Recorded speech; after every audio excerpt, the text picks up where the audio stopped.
Assalamualaikum warahmatullahi wabarakatuh. Perkenalkan, nama saya Miftahul Jana Dwi Saputri dengan NIM 08015138232872. Di sini saya akan membuat video MK Osevis tentang kesetimbangan bahang di laut. Kesetimbangan bahang di laut adalah kondisi yang dimana jumlah energi panas yang diterima dan dilepaskan oleh lautan berbeda dalam keseimbangan. Jika energi yang diserap lebih besar daripada yang dilepaskan, maka suhu laut akan meningkat. Sementara jika lebih banyak energi yang dilepaskan, maka suhu laut akan menurun. Kesetimbangan ini sangat penting dalam mengatur iklim global, sirkulasi laut, serta kehidupan di dalamnya. Sumber dan aliran energi dalam keseimbangan bahang. Yang pertama itu sumber radiasi matahari. Intensitasnya bergantung pada lintang, waktu, dan setahun dan kondisi atmosfer. Terus itu yang kedua, kondisi panas dari atmosfer ke laut. Udara yang lebih hangat dari suhu permukaan laut akan memindahkan panas air laut melalui kontak langsung. Dan yang ketiga itu sumber panas di bawah laut. Aktivitas vulkanik bawah laut dan ventilasi hidrotermal melepaskan panas dari interior bumi ke lautan. Proses pelepasan energi dari laut, pertama itu radiasi gelombang panjang inframerah, kedua evaporasi penguapan, yang ketiga konversi dan adveksi, dan yang keempat itu ada adsensi dan presipitasi. Faktor yang mempengaruhi kesetimbangan bahang itu lintang geografis. Daerah tropis menerima lebih banyak energi matahari dibandingkan daerah kutub. Yang kedua, kondisi atmosfer. Awan dapat memantulkan atau menyerap energi matahari, mengurangi atau meningkatkan jumlah panas yang masuk ke laut. Gas rumah kaca seperti CO2 dan uap air mempengaruhi jumlah panas yang dipertahankan oleh atmosfer. Yang ketiga, sirkulasi oseanografi. Arus laut seperti Gulf Stream dan arus Kuroshio membuat panas di daerah yang lebih dingin, membantu distribusi energi secara global. Yang keempat itu perubahan iklim global. Meningkatnya gas rumah kaca meningkatkan jumlah panas yang terperangkap di laut. Pemanasan global menyebabkan peningkatan suhu permukaan laut dan mengganggu keseimbangan bahang. Dampak kesetimbangan bahang di laut, yang pertama itu pemanasan global dan kenaikan suhu laut, pelemburan es di kutub dan kenaikan permukaan laut, gangguan pada sirkulasi termohalin, pengasaman pada laut, gangguan ekosistem laut. Upaya untuk menjaga keseimbangan bahang di laut itu mengurangi emisi dari rumah kaca, mengurangi pembakaran bahan bakar fosil untuk menekankan pemanasan global. Yang kedua, konservasi ekosistem laut, contohnya melindungi terumbu karang, mangrove, dan padang lamun yang berperan dalam menyerap karbon dan menjaga kestabilan suhu laut. Yang ketiga, pengembangan energi terbarukan. Contohnya, memanfaatkan energi angin, surya, dan gelombang laut sebagai alternatif energi yang ramah lingkungan. Yang keempat, itu penelitian dan pemantauan laut. Menggunakan teknologi satelit dan sensor laut untuk memantau perubahan suhu, arus, dan tingkat keasaman pada laut. Mekanisme transfer energi dalam laut. Yang pertama itu difusi termal. Contohnya proses pemindahan panas dalam air secara perlahan akibat perbedaan suhu antara lapisan air laut. Yang kedua, konveksi termal. Contohnya perpindahan panas secara vertikal akibat perbedaan densitas air laut, dan air laut yang hangat dan kurang padat cenderung naik, sementara air yang lebih dingin dan lebih padat tenggelam. Yang ketiga, indeksi termal. Contohnya transportasi panas dalam skala besar melalui arus laut. Contohnya arus Gulf Stream yang membawa air hangat dari daerah tropis ke Atlantik Utara. Yang keempat, pencampuran turbulen menjadi akibat pergerakan air laut yang dipengaruhi oleh angin, gelombang, dan arus pasang surut.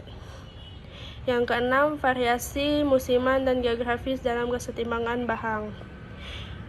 Perbedaan lintang geografis, contohnya daerah tropis menerima lebih banyak radiasi matahari sepanjang tahun.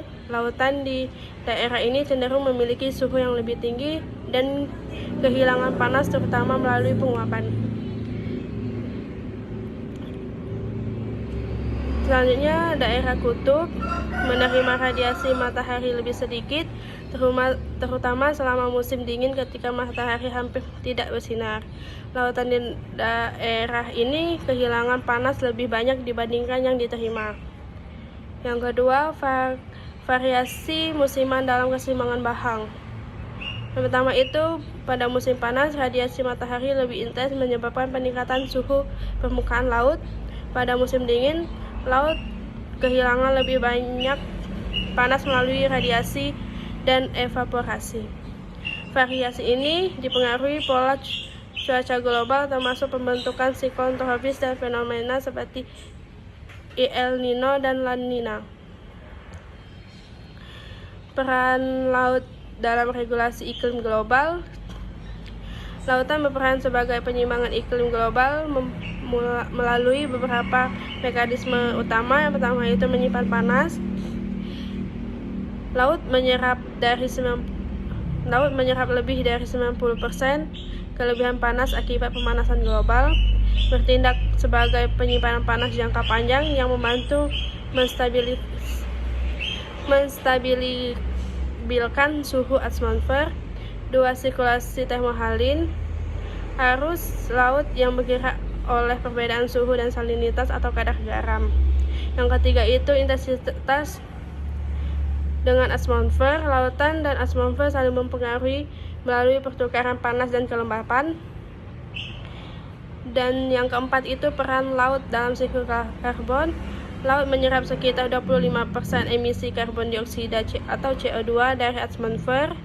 Namun peningkatan CO2 ini menyebabkan pengasaman laut yang berdampak pada organisme laut seperti terumbu karang dan plankton. Yang ke-8 itu fenomena yang berhubungan dengan kesetimbangan bahang di laut. Yang pertama itu El Nino dan El Nina. El Nino, pemanasan anomali gaya laut di Samudra Pasifik tropis yang menyebabkan gangguan cuaca global seperti kekeringan dan badai besar. La Nina adalah pembandingan anomali air laut yang sering menyebabkan hujan deras di beberapa wilayah dan kekeringan di suatu wilayah lainnya. Yang kedua, pemutihan terumbu karang terjadi ketika suhu laut meningkat di atas toleransi organisme karang, menyebabkan karang mengeluarkan alga simbiotik dan kehilangan warna. Yang ketiga, peningkatan intensitas badai. Laut yang lebih hangat menyediakan lebih banyak energi bagi siklon tropis sehingga badai menjadi lebih kuat dan lebih sering terjadi. Dan yang keempat itu gangguan pada ekosistem laut. Perubahan suhu dan pola arus laut dapat mengganggu migrasi ikan dan distribusi plankton. Yang kesembilan itu teknologi dan metode pemantauan kesetimbangan bahang. Yang pertama, satelit cuaca dan oceanografi. Yang kedua, buoya dan sensor laut. Yang ketiga, mode iklim dan simulasi komputer. Yang keempat, observasi langsung oleh kapal penelitian. Yang kelima itu pemantauan dengan drone laut atau AUV dan ROV.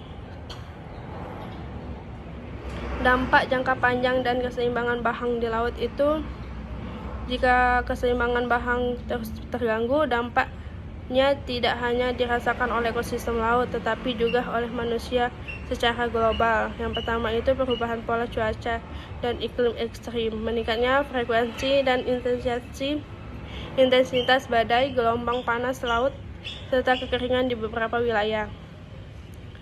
Kedua, krisis keanekaragaman hayati. Banyak spesies laut yang bergantung pada suhu stabil akan mengalami kesulitan beradaptasi. migrasi ikan yang berubah dalam mempengaruhi industri perikanan dan ketahanan pada pangan global. Yang ketiga, meningkatkan risiko banjir pesisir dan tenggelamnya pulau-pulau kecil. Meningkatkan permukaan air laut akibat pencairan es di kutub dan memulai termal air di laut. Wilayah pesisir dan pulau kecil berisiko tenggelam atau mengalami instruksi air laut ke sumber air tawar. Yang keempat itu gangguan pada ekosistem dan mata pencarian. Perubahan ekosistem laut mempengaruhi perikanan, peristiwa bahari, dan sektor ekonomi berbasis laut lainnya. Yang upaya global dalam menjaga keseimbangan bahang di laut. Yang pertama, perjanjian internasional tentang perubahan iklim. Yang kedua, mengurangi emisi dan gas rumah kaca. Yang ketiga, konservasi dan rehabilitas ekosistem laut. Yang keempat, pengolahan perikanan berkelanjutan. Yang kelima, edukasi dan kesadaran masyarakat. Yang keenam, pengembangan teknologi ramah lingkungan. Sekian dari saya. Sekian, terima kasih. Wassalamualaikum warahmatullahi wabarakatuh.